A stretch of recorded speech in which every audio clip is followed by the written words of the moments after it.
Hi, Karate Illuminati. This is Noah, and today we're going to be taking a look at application for a sequence that's found in both Pinan Yondan and in Kusanku kata. Now, the sequence we're looking at specifically is the stacked hands position, followed by a kick and a hammer fist into this supported elbow strike.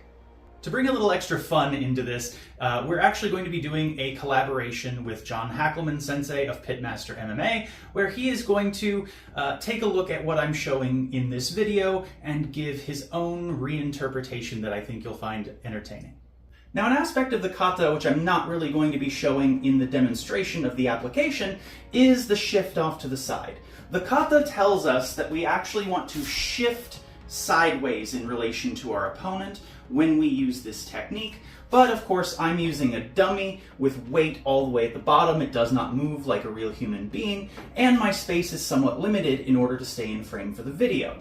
So in actuality, I would probably be trying to do this technique more off to the side of my opponent, but for ease of demonstration, we're going to be staying directly in front. Now, for this technique, we want the opponent to be extending their arm. That could be in the form of a punch, it could be a push, they could be grabbing and driving me backward, it doesn't really matter. We have this staff attached to Bob that's going to stand in for his arm. We're going to put it on our chest as if he is actually shoving me.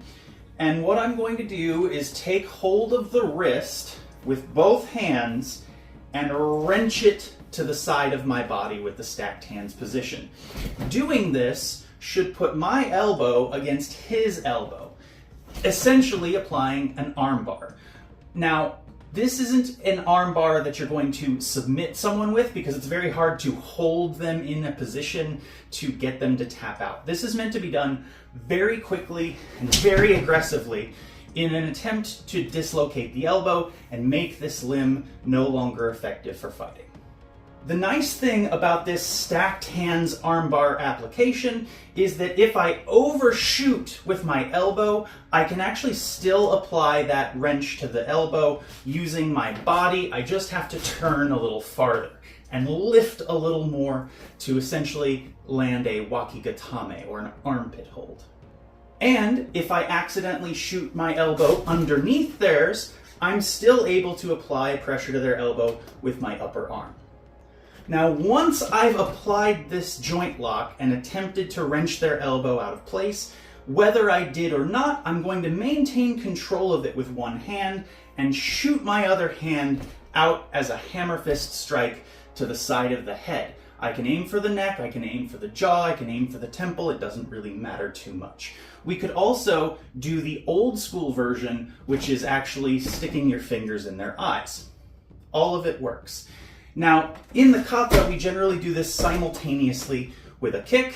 This is essentially to try to get them to fall forward into the strike to the head, or at the very least, keep them distracted trying to deal with two attacks at once. So from the initial elbow wrench going into our strikes, if they didn't block, fantastic. I've struck them in the face and I've kicked them in the legs or the groin. I can then grab their head and throw this elbow strike in. The nice thing about this particular transition is that if he actually was able to block this with his other hand, say covering up this way, that's fine. I can move it with this hand as I go to grab the back of his head, so now he doesn't have the ability to block the elbow strike that comes in next. Thanks for checking out this video, and be sure to keep an eye out for John Hackelman Sensei's response and reinterpretation of this technique.